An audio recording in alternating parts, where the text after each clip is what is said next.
Hey everyone, so welcome to Bridging Two Worlds with myself, George the Medium. I am so glad that you're all back, whether you are listening via the podcast or watching us on YouTube. Thank you for joining us again for another installment where we aim to tell the truth and unfold and explore everything that comes underneath the umbrella of mediumship, psychic, energy work, aliens, paranormal, whatever, anything that goes spooky, bump in the night, or weird or wonderful to the rest of the world, we just call it home. So I have a dear friend with me today, and she is one of my favorite people in the entire world. She makes me smile and messages me when I just need it, and the spooky person, I need to watch what I'm saying because I can't say bad words on here, but she knows when I'm not okay, and I'm glad that we can have that connection. Lisa Marie is my gorgeous guest today. Hi Lisa, how are you doing? Hi George, how are you? And right back at you. Oh, thank you. I'm good. I'm really good. Thank you. I had a wonderful day today, catching up with friends, talking about mediumship. Actually, while we had the most beautiful, exquisite dinner. What about you in New York? How's things at your side? Everything is great. We had a beautiful day today. We've had some snow on and off. It's the end of winter, and Mother Nature is set on having the very last word. But everything is great here, just ready for spring and some new beginnings, and excited to be here and talk to you. Thank you. And I am excited because once spring and summer take place, I'm coming to see you in the fall. I can't wait. So I can't wait either. I'm so excited to just get a hug again and just catch up. So I want to let people know how we met, because that's probably a really good starting point. I was blessed enough and lucky enough to meet Lisa when I came to the States to work, and I actually came to do a demonstration and got to meet some of the most amazing people that still are friends to this day. And we had the fantastic dinner, and me and my mum were there, and we just kind of felt like we connected with people that we felt were kind of like family, and we had some laughs. And I don't even drink, and being a Scottish person who doesn't drink, that's kind of like an offence to the world. But yeah, we just had dinner and we chatted. It was a great time. Hours, didn't we? And so then Lisa came and was kind of on her journey and finding like this girl, is a medium. Like, just I'm going to let people know she's a certified medium. She is a Reiki healer. She also is a pet communicator. And I'll let Lisa talk a little bit in a moment about her journey and how she got here. And everyone knows when they listen to us here that it's all about finding the truth in things and telling the true, honest story. But when we met, Lisa actually came to a workshop of mine when I was in the States. And she was one of those people where I sat back and I thought, okay, so this is how mediumship is done. And so Lisa is the most humble person in the world. And she doesn't take compliments well. And so I'm always the one bashing her, saying, do you just realize what you just said? Do you understand the evidence that you gave? So when I say to you who are listening and watching, the evidence that Lisa can provide is to me, who's been doing this for 22 years, I get goosebumps because I get excited. So Lisa, tell people about your beginnings in the movement. Where did Lisa start finding her way in this movement or into the field of being a medium? Where did that all start? So I'll tell you, and thank you for that wonderful introduction. You make me blush. But we had met, I was probably about 2 years into my journey of having really known at that point in time that I was medium. But the truth is, I had been seeing, hearing, and sensing spirits and knowing things probably all my life. So I do see spirits objectively, I do hear them, and I do sense them. But I didn't know I was a medium. I didn't know. It was so normal to me. And it wasn't quite as obvious as it is in the movies that we see. We see TV shows like The Ghost Whisperer or things like that.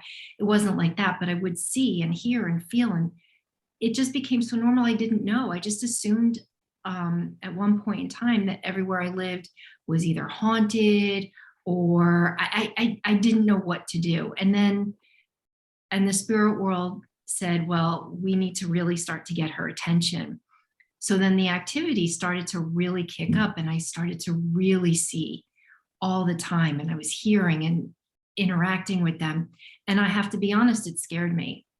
It was very much that movie that was out years ago called Sixth Sense, where he was saying, I see dead people, and oh my God, that's what it was like. And it was very scary for me. Um, and I didn't know what to do with it. And for years, I would sleep with the lights on and the TV on, anything to shut it out. And I didn't really understand quite what was happening at that point.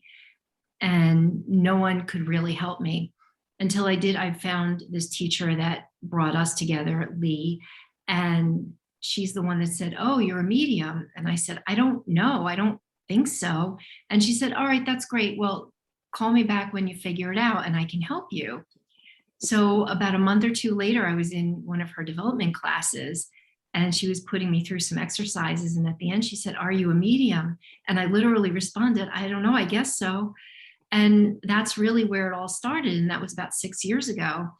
And that was really where I learned how to control it and set boundaries, because the spirit world, they see a light and they say, aha, I can talk to her. And they just get, hello, hello, hello. They'll just keep knocking, and until you start to set boundaries and say, you have to leave me alone. I'm not working. This is not the right time. I'm off duty. They will bother you. And even when you do set boundaries, they can still bother you. But it really became the start of this exciting, terrifying, nerve-wracking, humbling, curious, fascinating experience, where it's not just about talking to dead people. It's about my life's journey, healing for me and for other people, and helping other people, and also learning that it's not just humans that exist. There's so much more out there than we could ever even begin to comprehend. And even as a medium, we don't know all the answers. We just know a little bit so that we can be on the journey that we're meant to be on. Because I believe we're all connected. And I believe that mediums, we're here to help and we're here to heal ourselves and others. So that's it in a nutshell. So I'm here. I can help talk to animals, which was also another mind-blowing experience. I can deliver messages from our loved ones that are on the other side, and I can get premonitions, and I can just know when things are going to go a certain way. And it's all just amazing and crazy at the same time. So I love that.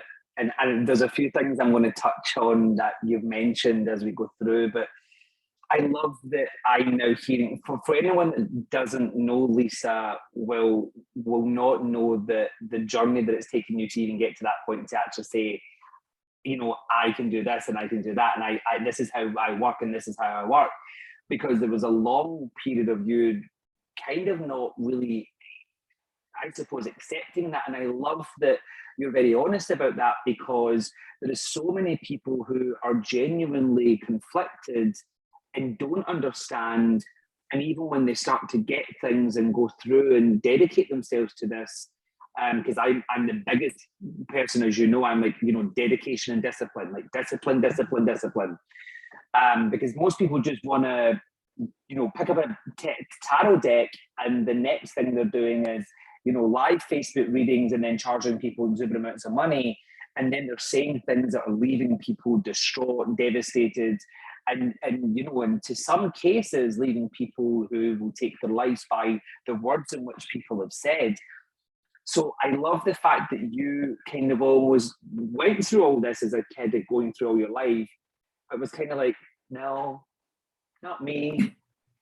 And so I love that, even to the point where you're at now, where you're thinking, you accept it, but I know that you're extremely humble, and I'm kind of bigging you up here, but I do love that your journey has been someone who has been on a journey of self-discovery for you. So as a kid, when you were having all this going on, right, where in that point did you speak to family? Did you say that you could see people? Were they for it or against it? Because I know in the States religion is huge in comparison to even in the UK. So for you, like, what was that part like as little Lisa, like, with that journey? So I do consider myself, so I'll just go back. I do very much consider myself the reluctant medium. I'm here and I'm doing this, and I'm learning to accept that this is part of who I am, and I can combine it with other aspects of my life too. But I never talked about what I was experiencing growing up. I didn't. I never talked about it, but I met a psychic when I was about 18 years old. And I will tell you, it runs on both sides of my family. My mom was incredibly intuitive, but I met a psychic when I was about 18 who told my mother that I was very psychic. And she would tell me that all the time. And I thought she was crazy. But here we are. And but it was not long after that that I started to become very interested in tarot cards and channeling, and I didn't know what to do with it. I was just interested in exploring it. And then I learned about Reiki healing. So for a very long time I was always interested in those things, but I didn't do anything. But I would go to psychics and I would take tarot classes and everything. And we talk about readings. And I will tell you, I had some readings that absolutely destroyed me and really brought my confidence down and put me in some terrible places. So I'm always I always try to be very cognizant of the messages and the information that I share with people, and are they in a place where they can receive it? Because one of the things I know is that there are people out there that really can say something. We do have that ability to hurt or to heal or to help. And I'm hardly perfect, but I do like to be very aware of the fact that people are putting a lot of faith in what I'm giving them. So I want to make sure that I'm doing the best by them to help them as much as I possibly can. But no, it was a few years before, about 4 or 5 years ago, I mentioned something to my mom, or maybe even earlier than that. I mentioned something to my mom about some experiences that I was having. And she said, maybe you should call. So she gave me the name of a place, and she said, why don't you give them a call and see if they can help you? But then we never discussed it. And I actually was going to tell her about it. I was on my journey and I was going to tell her about it one day. And then she passed not long after that. But she knows now. And, it's amazing that I don't communicate with her the way I would communicate with other people's loved ones. But I get very strong messages from her, and she always lets me know that she's around. So it's amazing. And in some ways our relationship has become deeper and better and stronger in some ways. So, that's amazing, but she knows now. So I love that though, that many people will say, oh, you're so lucky because you get to talk to all your relatives and stuff. And I mean, you're saying quite plainly there that you communicate with other people's family on a more detailed connection than you do with your mum, but she shows you in different ways that you're aware. And that's obviously your personal thing. You don't need to discuss that. But many people have heard me say that, I was probably the closest person that I'd ever lost was my nana. And for people who are outside of probably UK, that nana would be grandmother, and she's my dad's mum, and we lived together many times, and we were like best of friends because she was really young. I mean, she died now 13 years ago, and she was only 61 when she passed, and we were so close, but she didn't come and talk to me.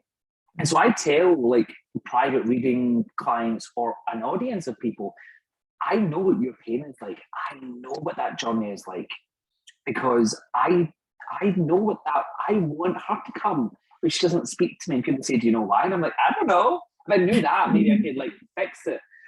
I want to, if you don't mind, just Sure. going back to part of what you said there. You had some readings that kind of almost destroyed you. Like, what do you mean by that? In what way did that? Because I think that that's something that most people in this game will not speak to because they want to be all glamorized and everything to be perfect. They don't want to talk about the truth of the journey and the truth of the readings and sometimes the good and the bad. So, would you mind speaking to that?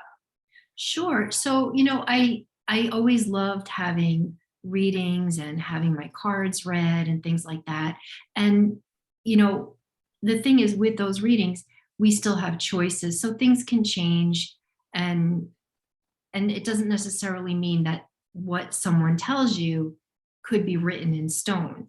So, we always have that freedom of choice to make a different choice. But I remember very well someone, I was in a tarot card reading class and with her, and she was actually very good. But I remember her, first of all, one of the things that she did when the class started was, before the class started, she did a chart for everyone.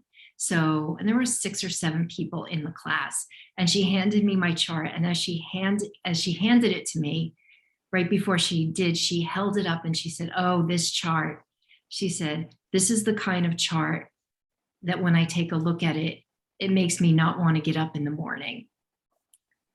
And she handed it to me and she said, "You picked a very hard path." So I was a little unsure of what to do with that, because I've had some bumps in the road. We all have. And then I guess a year or so later, she was doing a reading for me. And I remember her telling me, "You know what? You will never be happy unless you," she very specifically said, she said, "you will never find love or happiness or any kind of acceptance or anything in your life if you don't move to Arizona." So, and it just threw me, because that was the last place I ever wanted to go. Um, so but it threw me, and it was upsetting, and it really shook my confidence. And I really turned away. I shut off all of that for a couple of years, I think. I never went to her again. I didn't go to anybody for a while, and it took a few years. And then slowly I started to get back into it, because the pull is just so strong. You know, you know, when you're having experiences and your intuition, and you can't stay away from it. And it's even funny, I talk about my mom in spirit, who does give me signs. But right before what I call my explosion, my real awakening, I remember waking up one night, and at the foot of bed was my grandmother, who I wasn't very close to growing up. And I just remember, I can remember to this day having a conversation with her, sitting up and seeing her. I remember what she was wearing. I remember the dress she was wearing and the hat she was wearing. And I remember our conversation. And I remember it so profoundly well, that it was real. It was real. And I remember thinking, wow, grandma came to visit me. But again, I didn't think I was a medium. I just thought it was a really cool experience. Yeah. But I was still seeing spirits all over the place. But I didn't catch it. But my grandmother did come to visit me in that time. So and it's just sit interesting. talk to me. Yeah. It's funny though, because there's Lisa who, and I think so many people are going to relate to this story, because there's Lisa who struggled to accept, up until the last kind of maybe 6 years ago, and we're now in 2022. So like, you're talking about, maybe in the last 6 years, you then struggled to accept that you were a medium. And I love the fact that you tell that story of Lee saying that, like, come back when you're a medium, and because that's exactly the way Lee is. And I love the fact that it's just like, yeah, that's fine. When you're ready, you can come back. I love how welcoming she is to that. But it's so funny that that's exactly a tone to her character. But the part that people would really learn from in this is that you're seeing all this stuff, experiencing all this stuff, but never really let it sink in that Lisa's gifted or a medium and you're experiencing all these things.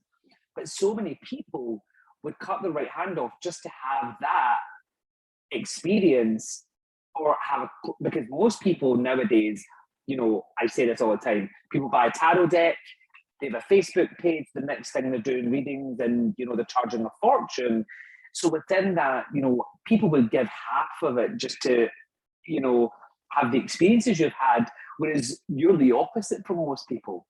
You're like, oh, no, not me. Like, I just, yeah, hi, lady in the spirit world, like, oh, hi, Gran, it's so interesting that you're, and so did you find the acceptance of you as the medium, was that a difficult struggle for you? Like, did you struggle with that? Absolutely. I still do. Even though I say, yes, I'm a medium, there's a part of me that's, what did I just say? There's still a part of me that says, wow, or why me? Or what did I do? Or why does this keep happening? Or, oh my God, please leave me alone. But it is amazing. And it is awesome and amazing.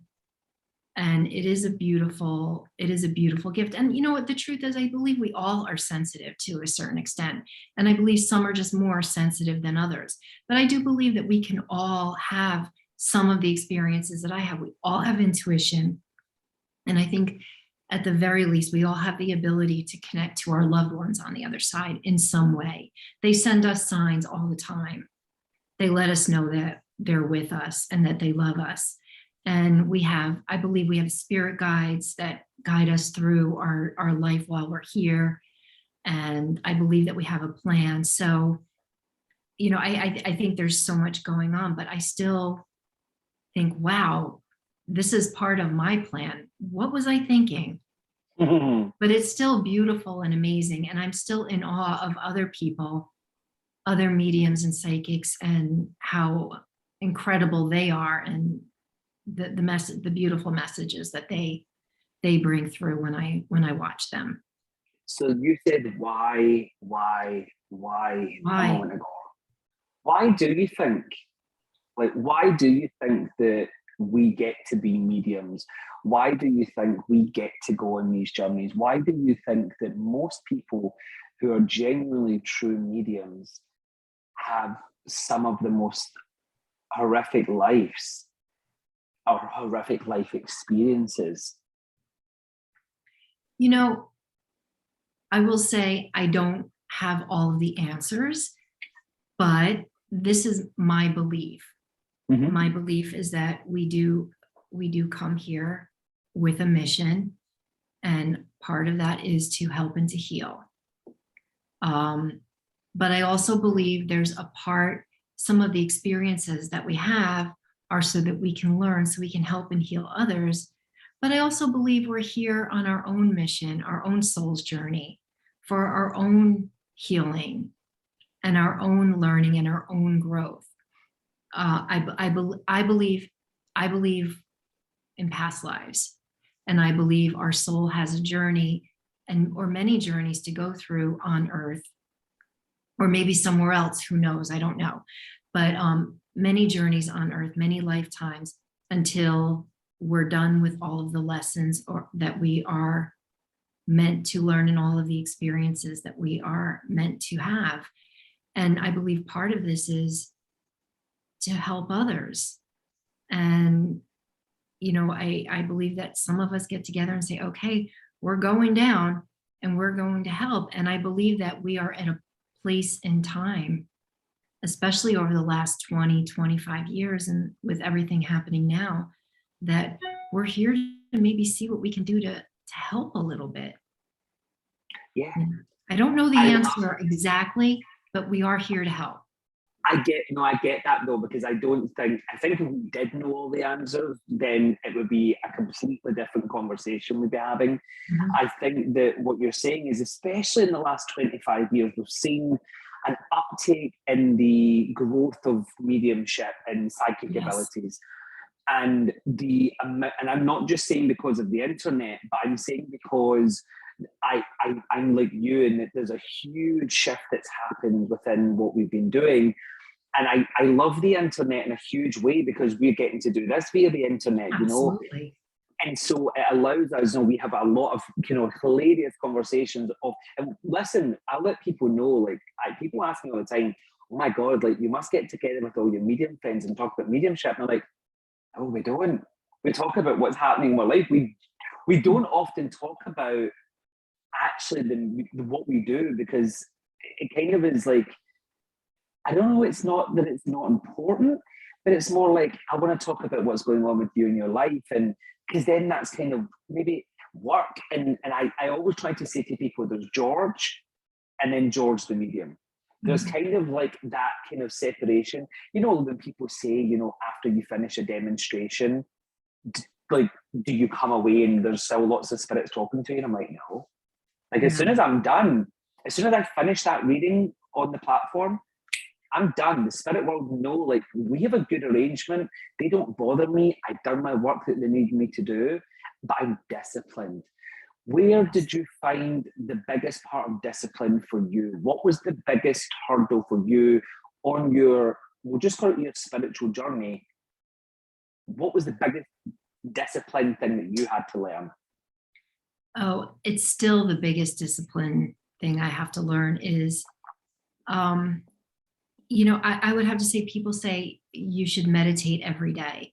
And I think, or what we do is sit in the power and connect with spirit for 20, 30, 40 minutes a day. And I just still can't do that all these years later. But what I do, right? But what I do is I will talk to spirit as I'm walking to my car, or I'll take a walk, or as I'm doing dishes, or as I'm just, you know, out shopping, or, you know, and that I get my meditation in that way. So it's a little bit different for me, rather than just sitting quietly. That just doesn't work for me. But what I think I don't have any secrets to connecting with spirit.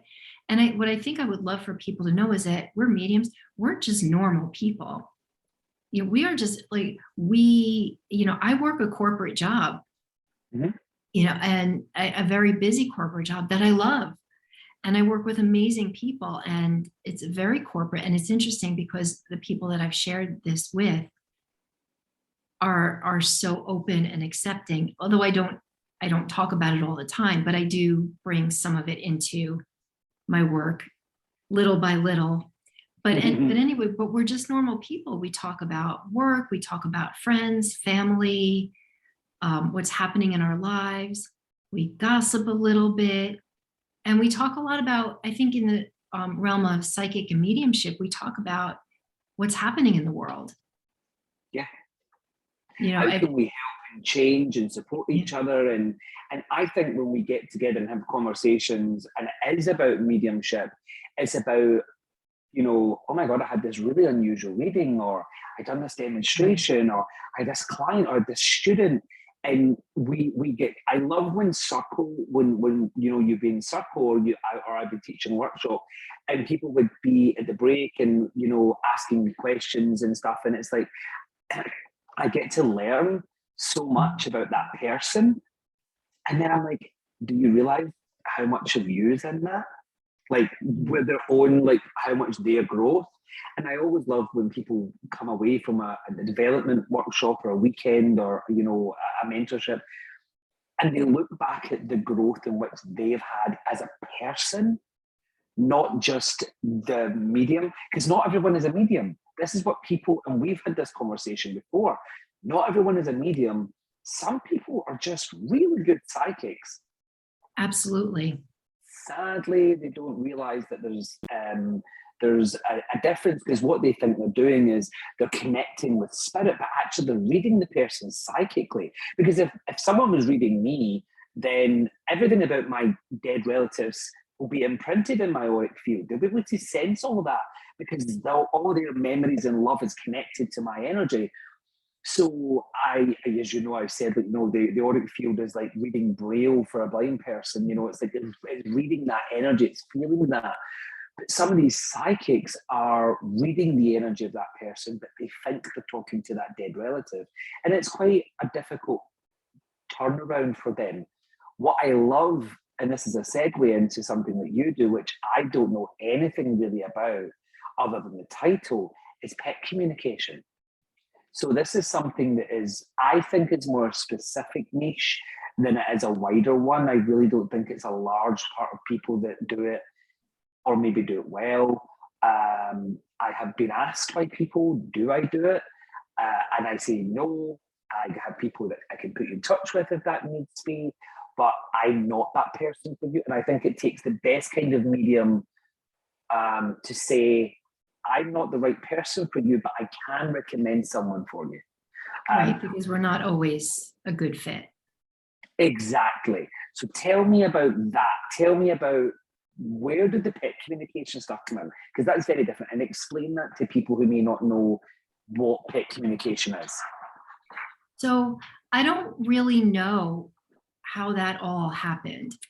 Well, I do know, but I've always had a lot of feelings when it comes to animals, and I've always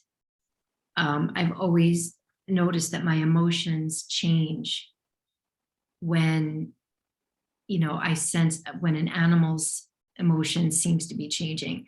But I know back in 2017, I took a trip to Thailand, and I went to spend a week as a volunteer at the Elephant Nature Park, which is in northern Thailand. Wow. And there they have about 100 rescued elephants. And these animals have been rescued from all kinds of abusive situations. And also they had hundreds of cats and dogs that have also been rescued from a lot of bad situations. And it's a beautiful, amazing place. And I just noticed at that point in time that I was starting to get information. And I was hearing it in my head. And I was getting impressions, and I was hearing things being said, and I was picking up feelings. It was very, very empathic, and I was just knowing things, and it was very overwhelming, and it was a week of it. And I think by the end of the week, I was really exhausted, and I was really trying to process everything. So when I came back, I sought out someone that I had met previously that I had that had done this work. And I said, I'm having these experiences. And she was teaching a class, and I was able to take her class, learn a few things about it, and then work with her in a mentorship. And then there's been some opportunities to work with missing pets and things like that. But working with animals is, oh my God, animals, they're just God's gift to us. And I feel like we just don't appreciate their beauty, even when they're, even animals that we might consider that are predators or not nice or something like that. They just all have something beautiful to offer all other living beings. But it's hard. It's hard because everything just magnifies when you're working with an animal, especially when it's hurting. Oh, okay. So I think it's interesting on a journey as a person. I always think about what you say about animals and the kind of almost that unconditional love that they give us, and whether it be just a cat and a dog, or it be the fox outside, or whatever, the squirrels in the tree, or the deer that go by, or I'm very lucky. I look out my window and I see deer, and I see squirrels every day, and a ton of birds, and the cats are always watching the birds go by, but then kind of run away because of the squirrels. But for me, I think as a young guy in my 20s, I was still terrified of spiders, right? Terrified that I would grab a shoe or a paper and kill the spider. Mm-hmm. And then maybe any other bug that was crawling about, because I was so scared of bugs. Mm-hmm.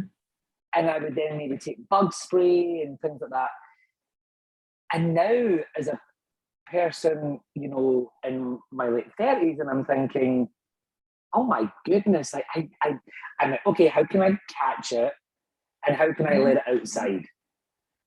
And I really kind of become so gutted at myself for being the person who hurt that animal or that spider, because it was alive, it was alive, and so with you working with these animals, although it's elephants, cats, and dogs, but you know, just any animal comes at people with almost an innocence, you know, like maybe apart from an alligator who's going to chop your hand off, but you know, it's still an animal. I mean, I'm being funny there, but you know, the do you find the reading for an animal is easier to do then than it would be for reading for a person? No. Okay. You know, I think, well, animals will talk to us. They do. They will talk to us, and I believe we can communicate with our animals if we just, and they'll communicate with us if we just listen differently. But it's harder because for me, I feel I feel more emotion. My emotions really, they get magnified, like I said earlier. So everything is just that much extra.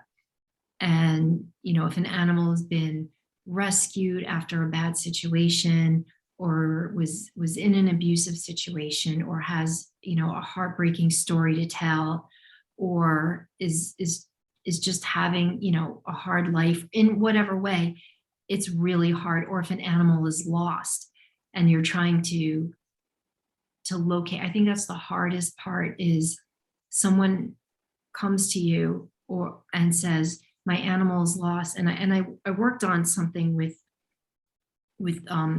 my friend Natalie, that you know, who was my mentor, about an elderly dog that had gotten lost. Something happened and the dog got lost, and it was an elderly dog. And I was just getting these impressions of where he was. And then all of a sudden, I stopped getting everything started to change. And I kind of felt that, okay, his situation is changing. And I was very new in my communication and I didn't know what to do. And she kept saying to me, is he alive? Is he alive? Is he alive? And that's hard. And it was just, that's the hardest thing, is people are saying, is my animal alive? Where is my animal? I think missing animals are the hardest. Well, I was going to say that's a really interesting point, because when someone comes to you for a reading to speak to their mum or their dad or, you know, family member, they already have the acceptance that their family member is gone and that they're no longer in a physical body. So that's like a different type of grief. But you've then got someone contacting you whose animal is lost, and you're picking up that fear and franticness from the animal, and the situations is changing because most likely it's running or it's hiding, you know, frantically trying to find its way back. And then if something happens to it while you're sensing in on that, and you've got that person at you, you know, that must be a really difficult job, as you're saying. Like, that can't be, then is the experience of using your words correctly. Yes. Being careful in the way that you provide the evidence to the person, that you're not going to say something that is traumatic to someone, you know? So to change things up a bit, what have you learned from your experiences as a medium and a healer and a pet communicator and a psychic? What have you learned? What's Lisa learned from that? Oh, you know, I've learned that a lot of things happen, and it's really all part of a bigger purpose and a bigger journey. That a lot of this is just bigger than us. And I think that's the hardest thing, is that we are all being brought together and we're all having these experiences. And I will just use the last 2 years of COVID. Sure. And, yes, it was hard to be in lockdown, and so many people were sick and so many people passed. But I also believe it was an opportunity for us as humans to maybe take a step back and say, and learn to be more kind and more patient and more loving. I believe that it was an opportunity for us to do that. And I don't know how well we did. I don't know if we learned the lesson, but I believe that we are all, I believe that we're all interconnected in some way. And I believe that there's lessons to learn. People have said to me, so why did this baby have cancer? Well, I don't know. It's, sometimes someone will come in to a baby will agree to be born and have an illness. Sometimes, not always, but this is one example. Sometimes a baby will come in and have an illness and will only live for a short time, but there will be a change in the family dynamic. Yes. Maybe somebody will stop drinking, or maybe generational, maybe many people will stop drinking, or maybe a relationship will be healed and other things can happen as a result of that relationship healing. I believe those are things that happen as a result of these experiences. So is it terrible for a child to have cancer? Oh my God, absolutely. And it's hard on the family, and and I don't know if that's always the reason. But I think that there can be other things that happen as a result. That's a fantastic point that you've made, because people will be thinking, oh, yeah, that's a terrible thing. Why has that happened?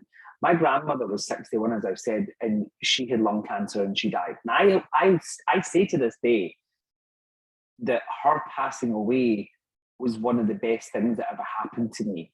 And people will be going, what? Because I just described she was like this to me. But what I mean by that is I smoked at least 30 cigarettes a day. And I enjoyed the life out of it. I really, really loved it. And I was quite an arrogant smoker. Like, if you came to visit me, I'm not standing outside. You come to visit me in my house, I'm going to smoke. Like, I was that person. And so when she died on the 2nd of December, and she died of lung cancer through smoking. Sadly, a few of her siblings did. They all done the same. And I thought, okay, 5th of January, I'm done. And I made a commitment. I tried to stop a few times in the past. Never happened, never worked. And I made an appointment at the week of a pharmacy where you can have the smoking patches, and you do like a 12-week program, and they do like a breath test, etc. Right? So went in and I made my appointment for the 5th of January because I was going to have New Year. I was going to smoke like crazy and drink lots of alcohol, which I don't do any of that anymore, neither of them. And I stopped smoking, and come the end of the 3rd week of wearing the smoking patches, I went in and I said, hey, I don't need these. I've stopped and I don't need them. She's like, no, people relapse. And I went, I promise you I won't. Don't think about it. Don't need it anymore. And she's like, you're a strong smoker, you'll probably relapse and we don't want it to happen. I promise you, there's no point in giving me patches because I'm not going to wear them. And I've never smoked since. And that's 13 years later. And so for me, when I say it was one of the best things that happened, she saved me. And that's not what I mean, that her life was destined to do that. But it was part of it. It was part of it. Yes. And so from your example of that baby having cancer, that's a horrific thing, and people asking us that question, we don't always have the answers, but we have life experiences in which we can share. And I use a lot of that in what I do as a medium and as a teacher and stuff. I try to share things that I went through for people to understand better. So being on that journey, and I know you've lost your mum and you've said that she shows you signs and things like that, how has that affected the family and their belief and stuff like that? Do you have a family who are super open to mediumship, or because I have a family who are just Oh, okay. Like my mum's great about it, and the rest of the family, okay, that's your job. But nobody like really kind of gets into it. So what about you? People's So, families are always an interesting one. so not everyone in my family knows. Okay. Just but the family members that I'm close to know, but I don't, I don't confess it, but I don't hide it either. Sure. So somewhere in the middle. But it's been very well received. No one, no one thinks anything less of me or thinks I'm crazy. I mean, maybe some people do, but I do believe that this is part of God's work. Yeah. Um, there's many different areas. It's just one other way of God working. There's religions, and then there's different types of spiritual beliefs, and I believe it's all part of everyone's journey. And I'm here because this is part of my journey for whatever it is that I'm meant to learn in this lifetime, for whatever journey my soul is on.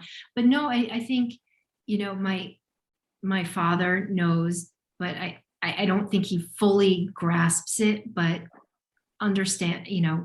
he understands it, and he's very accepting. My sister and my family, my cousins all know, and doesn't change anything. I'm still the same person. Yeah. I still drink copious amounts of coffee, and I eat way too much chocolate, and I'm still always running behind on my oil changes on my car. And I'm still the same person. I still have a wild sense of humor. And But I love that though, because people find that the idea of the world now, of the biggest expectation of people who are gifted, is that we all run around saging our house every day, clanging our singing bowls. We've got crystals in every pocket. A lot of women have crystals in their bra. I remember seeing a medium doing a demonstration at a spiritualist church, and she put her hand up as she gestured towards, the spirit world, and it was a whack to the floor, and it was a crystal falling out from under her bra and hit the floor, and she had on like a really floaty top, so there was nothing to like a caftan style almost top, and the whole room laughed their head off. And the reading she was doing was quite tense, and it was like the perfectly timed like mic drop moment, because it broke the room. Everyone was killing themselves laughing, and then it really changed the tone in the room. So I kind of loved that. So, but I think this idea and image of what spooky people are is, and in the States, that's very different in the way that readings are done. I mean, we've spoken a lot about the differences in the mediumship readings that are done here in the UK and the US, and I'll kind of explain a little bit of what I understand, and you can add on to that as well. So in the UK, the biggest understanding of a mediumship reading would be for the evidence of the spirit communication to prove the survival of physical death. And within that, it's a conversation with someone in the spirit world, and there would be very much little or a small amount possibly at the end of the message or the guidance side of part in that person's life. And that's normally how a mediumship reading would work in the UK. And in the US, apart from you and other people that I know, but the majority of the US is what, Lisa? How does that work in the US? So in the US, we want to know, my experience is they want to know that, yes, they want that evidence to know that you've connected to mom or dad or grandma, whoever. They want that evidence, but then they want a message. So messages, they really want to know, what does dad think of me trying to switch jobs? Does mom, tell me, what does mom think of me wanting to buy a new house? Or what does mom think of my fiance? Or is she happy that I'm having another baby? They want to know what our loved ones have to say about what is happening in our lives. And I think you don't have to it doesn't have to be 20 things, but it can just be, your dad wants to let you know he knows you lost your job last week, and he wants you to know, and he says you're thinking of going back to school, as a result. Yeah, yes, yeah, and the client will say yes, and your dad wants to say that's a great idea, good for you, and that's going to take you on a different path and a new career, and everything's going to be, it's going to be great for you. But he may even say, but just watch your finances for the next year or so. So it's something like that they want to know that their loved ones really are around us. So I'm learning as I get more experience, that not to so much focus on maybe how they die. And I'll be honest with you, in the evidence the information that I receive, they don't necessarily talk about how they died. Some people pick up on that a lot. I don't. I get some memories, I get a description, some shared memories, and then I move into a message such as, your dad wants to tell you, don't worry so much about the job that you lost. You're thinking about going back to school, and that's a really good decision for you, and I'm proud of you. So it's different. Yeah. I love that you can give that, but I also love that people are looking for the support, but I think that there's also a difficulty for you guys in the States with that, especially. And there's a lot of it happening here now, because no one wants to take accountability for their life or responsibility or accept that this is my journey and this is the job that, so what they want to do is they want to book a session with a medium and say, okay, so then you connect with mom, and mom comes through and it's like, okay, but I want to know the answer to these 5 traumas or these situations or dramas or things in my life. And if you don't tell them those answers, oh, well, then you're rubbish. And I find that, not especially with online reviews, I actually had to delete online reviews on Facebook because I was having all of these spam ones where it was like Dr. Love Potion, yada, yada, yada.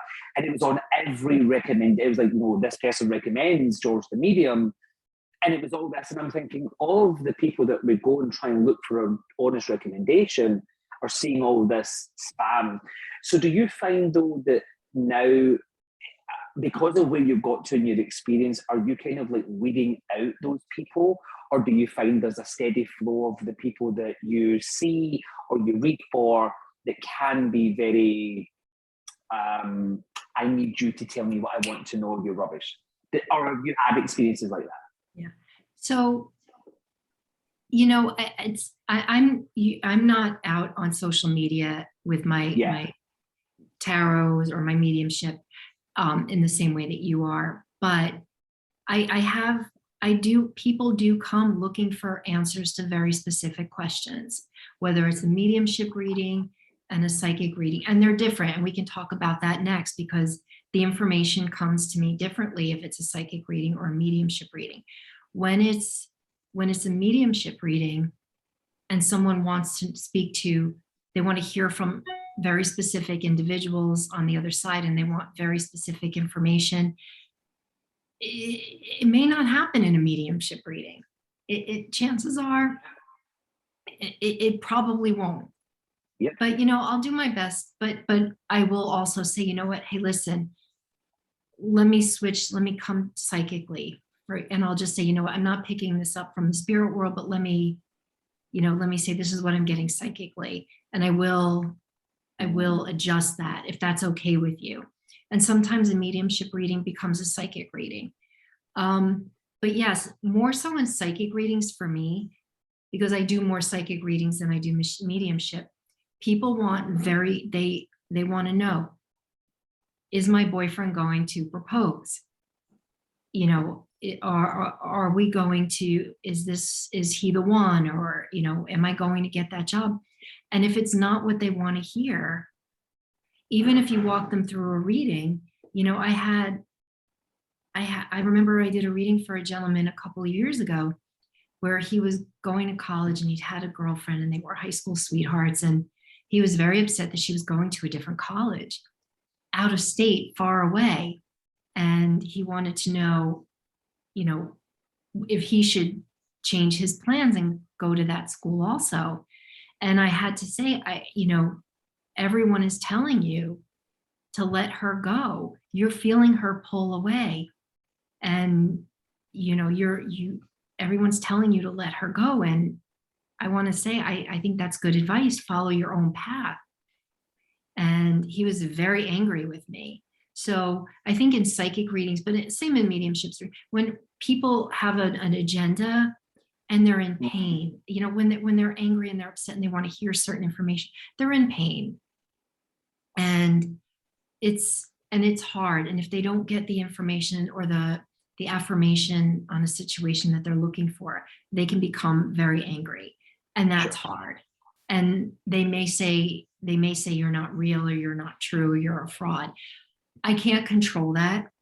Yeah. I do just put out, I wish that they would get the healing that they need. And I do bless them with a little bit of healing, and I hope for the best for them. But there are also, at the same time, there are people that feel that the work that we do is the work of the devil or something evil, and will do what they can to undermine that. Yeah. And I really try to put out there that doesn't come to me, but it will, I'm sure, one day. And I'm going back to what I've said previously. There's probably a lesson in it that I need to learn, and that I hope that I would learn it quickly and see what I can do. I know that there are some wonderful mediums that I know that no longer really attract that. So I take a look at what they do, but I feel like for me, if that's coming to me, that there's something that I'm meant to learn about how I handle it, stick up for myself, whatever it is. Well, I've spoken to you, in the years gone by, and I look at that time where there was moments of me having abuse from people for no reason. I wake up out of my bed and I get abuse and hate. And then it's like, I remember coming to you like furious and frantic and upset and whatever, and I would respond. And so I am now in a position where I now just think, oh God, you wasted your time and effort typing that. There's better time and effort you could use with your hands than in your mind than that. And I'm just like, okay, whatever. I don't give it the frantic rant and rave. But I'm glad that I had people like you and other people around me that were friends, that I could actually say, this is how I'm feeling, but I couldn't see it at that time. I really couldn't. Well, it's hard. Oh God, yeah. It's hard. People, first of all, people are in a lot of pain. And you and I have talked about this. People worldwide are just in a tremendous amount of despair, lack hope, or whatever, and they're angry.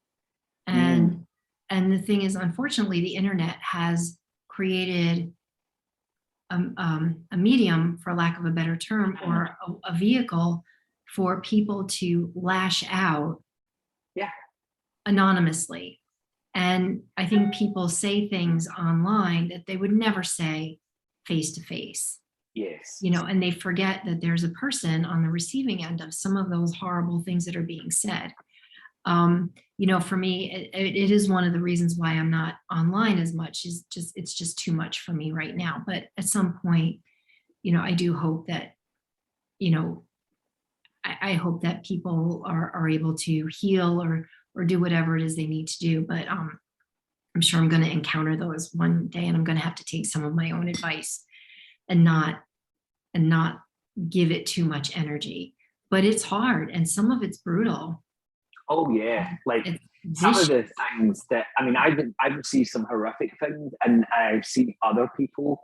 I now was quit. Like I was done and ready to go like a few years ago, and then I was like, and I took lockdown as a way of, oh my God, I have no other business, I have no other way of making money. This is all I've done. What am I going to do? How am I going to go? And then I went and worked for the NHS, and I was like, okay, I'd never expected I'd have to do this, but this is what I'm doing. And then, it led to other doors opening, and then I've come full circle back to being a medium full time again. And that was a scary jump, going from, being self-employed to then being employed to then to being self-employed again. And I've never really spoken about that out loud to people before, but it's kind of like I've had to accept that journey, and life throws you that journey that you just don't expect to be on. But sometimes that journey is the biggest lesson the journey is the lesson. It's not sometimes the experiences, but the journey, and you go back and go, and it's a kind of like an Oprah aha moment where you go, oh, right, I get it now. I really get it now. So anyway, there's something we did say we would circle back to you talking about the mediumship and the psychic and the differences there. And I think it's a really good thing to make sure that people who listen to, and they may have heard through other episodes, me speaking about this, but I love to make sure that people understand how it works and the differences and how other mediums project, how they understand that and how they explain it, because sometimes I explain it and I waffle. So anyway, I know you said you would circle back to that, so please, if you don't mind. So one thing to know is that all mediums are psychics. So, but not all psychics are mediums. Mm-hmm. So, but for me, and I know a lot of other mediums and psychics say this, the information comes differently. So for me, when it's spirit talking to me, it sort of comes from above, behind, it comes from over my head, so to speak. But when I'm picking up information psychically, it's more in front of me. At least that's how it is for me, but it's definitely, it's in front of me, and I feel it, and I see it, but I see it in front of me. And when I'm doing a psychic reading, I tend to remember what I say. Yeah. When I'm doing mediumship readings, I don't remember anything I say. Someone will say, well, can you go back to what you were saying before? I'm like, what did I say? And I typically don't remember it unless someone records it and there's a playback and I get to see it, and then okay, I remember that. But it's mediumship, I don't remember a lot of what I say. Psychic, I remember a lot of it, but it's just in a different place. Yeah, and that's exactly it. So that's how I always explain to people. Psychic is soul to soul. So the word psychic means of soul. So we're reading the soul of the person. Mm-hmm. So there is that coil, I always say. Imagine that coil of energy between the two people. And then mediumship always comes in from behind. And like you're saying, it's kind of like, it can be from above and behind. And I have a system sorted out, which I can talk about maybe some other time, but I have a system in the way that the spirit will come in. And for you, I love the fact that with the mediumship and the psychic work and knowing that difference, and that's correct. Psychic work you remember, mediumship work you don't. And that's the interesting part. And people say, well, why though? Because the information mediumistically isn't ours. It passes through us so quickly that it's not until the client feeds back to you later that then you'll go, oh, okay. Because I have clients email me and say, oh my God, or I meet people in the street or in the supermarket and they're like, hey, remember you read for me 3 years ago and you told me X, Y, Z? Oh my God, well, wait. And I'm like, nope, I don't. Yeah. And I don't do psychic readings, so like it's not like I'm just not in that vibe at all anymore. And that was kind of more the spirit world just trying to move me away from that. But I do miss sometimes, getting the cards out and working with the cards and giving that psychic reading. And I would say that probably half my students give better psychic readings than I probably could now because they are really involved in it. And I'm like, I'm not that you lose it, but it's just like I'm so used to the mediumship conversation that I kind of have. I don't know if it's not that I've lost it, but I just have lost that feeling with it. Like I've lost the joy in giving someone the guidance and the support and the clarity in their life.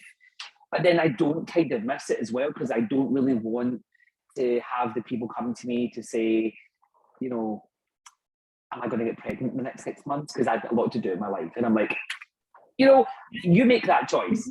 That ain't my choice to make. It's not us. Like, Yeah. So if I don't go for this new job, will the new job come to me? Well, have you made an application? Mhm. Like, look, it's that kind of thing where people just expect sometimes the universe will pull everything towards you. I always say it's the people who say, "Oh, I'm going to win the lottery this week," but they don't put on a lottery ticket. And it's so funny, George, because I love psychic readings. I love, Mm. love, love them. Even if it's not maybe the best message that someone wants to hear, I love them. And I work with cards, but the funny thing is I work with cards is I don't read the cards literally. Yeah, I plop down true. the cards and then it's what psychic impressions I'm getting. So the card, and sometimes I do read the card exactly as it's intended, but a lot of times, I'm picking up other impressions. And it's funny because if I get someone that knows the cards, I'm doing a reading, they'll say to me, that's not what that card means. And I said, I know, but do you understand this, this, and this? Yes, but that card doesn't mean that. It means this. I know, but this is what I'm getting. But I love doing it. And you know what? A lot of times also, I'll get it. I'll get a spiritual message, Mm-hmm. or spirit will come in, or there's a message from an animal, and I'll say, okay, here's here's a grandmother, and do you recognize a dog or something like that? But it's just and it's so much fun. And I will tell you, my readings, I make them 30 minutes and I never shut up, because I'm having a great time, Yeah, but I but love it. then look at the way that we look at God or the divine creator or the divine energy or whatever you want to call it, whoever you look at to be your God, that's to everybody who's watching and listening, that's on them. But when we look at this and we think about, so then I've been by the spirit world pushed towards just doing mediumship. Right. And that's my joy. Like, that's the Yeah. part that gives me so much joy. And you've literally then just said the perfect, opposite to that. You love your psychic readings. And it's not to say that I can't do psychic readings, I can. And it's not to say you can't do mediumship readings, because you Right. can. But look at the way that the universe, the divine, or whatever God has put us in his path, where we both are on our own journeys and excelling in the parts that we feel joy more about, and maybe not excel because I don't want it to sound big headed, but perfecting or working in that way more than the other. So it's interesting with that. So here's a question for you. Sure. What do you hope others will learn from your experience in days and months and years to come?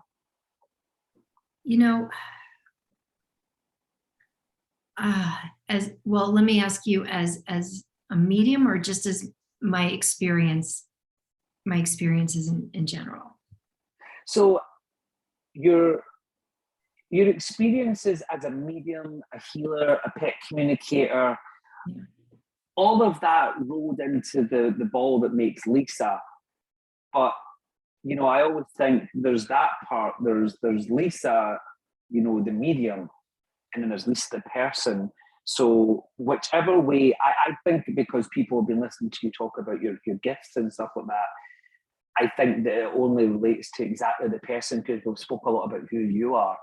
So I think they're kind of both hand in hand. So maybe a bit of both, I suppose. If there is an answer for both, then maybe just an answer for one. But yeah, I like to think that what do you hope your experiences that you have learned in life will leave a lasting impression? It might just be a lasting impression on your nephews or your sister, or one client that you met, or it might just be that when people listen to this, what in time do you hope that people take from that? I would really love for people to learn that we are all here for a purpose. We are here for our own lessons, and we're here to walk our own journey, and we're here to walk with others. And it will vary in different places, but I would love, I would love for people to understand that, we're all here for a different purpose, but we're all here for a purpose. And I believe that we are all here to learn at the end of the day about love, kindness, compassion, acceptance. I believe that all of the things that happen in the world, all of the experiences that we have, our journeys are about learning those things. And, I've had hardships, you've had hardships. There are people that are having terrible hardships right now. And hardships is probably the biggest understatement that I could use. But they're going through it because they have there's a purpose to what's happening.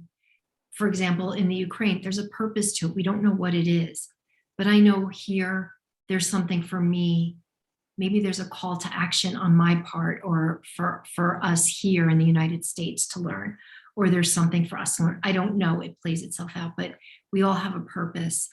And really, we are here to learn love, compassion, healing, helping each other, accepting each other, and understanding and supporting. And that's my biggest takeaway, is that, empathy for others, compassion for others, understanding for others. That's a big takeaway for me. And it's a lesson for me too, that it's not all about me.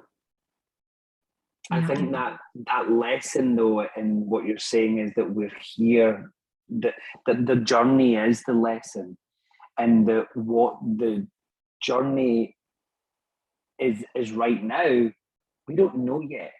Like, we're not sure, and we don't fully know, like you're saying about Ukraine, like, we don't know what it's about yet and what it's for. And, there are people who may hear this or listen and think, oh my God, it's a war, and there's not going to be, but everything in life, when we look back, and it might take us 10, 20, 30, 50 years to look back, the way we looked at other things in life gone by, we then said, well, because of this, though, the change that happened, there was, and nothing in life should have to be, pain to grow. But someone passing away, my grandmother passing away, as I said earlier, stopped me from, going down a path like her. So I mean, I still miss her every day. But it doesn't take away from the fact that within that, exactly what you're saying, and I'm just putting what you've said in a really personal way, so that people that are watching and listening can actually say, well, wait a minute, I get that now. I get that there is cause and effect, and we may not know the answer to certain situations as to why they're happening right now, but also we may look back in time and say, okay, and it's terrible. I don't want my nana to die at 61. I didn't want that to happen. Of course not. But when she did, the lessons that we learned, that I learned about family, that I learned about her, I learned about myself, And at the end of the day, we can only really ever speak to life from our own perspective and our opinion. So on that note, I am going to say the biggest of thank yous for having... My pleasure, George. Thank you. The pleasure is all mine, and honestly, it's so wonderful. We got to spend so much time, and way longer than we planned. But we said at the beginning, before we come on camera, it's us. This ain't going to be a quick one. We could have talked another hour or two easily. But thank you for being a guest on Bridging Two Worlds. And honestly, I know you're not on social, so I would normally plug people's social media at the end. I'm not going to do that because I know that you're not out there at this point. But if you do in time get to that point, I can add your socials below for people to find. And I know if people are struggling for pet communication when they listen and they do need that more discreetly, if they reach out to me at George the Medium, then I can get them in touch with you as well, because I know that that's something that's a more specific niche, and I appreciate that. Lisa, Have the best rest of your day. Thank you so You much too, for taking George. part. Have a good evening. And we Thank will you. talk soon. Mwah. Mwah. Take care, darling. Take Bye-bye. care. Bye-bye.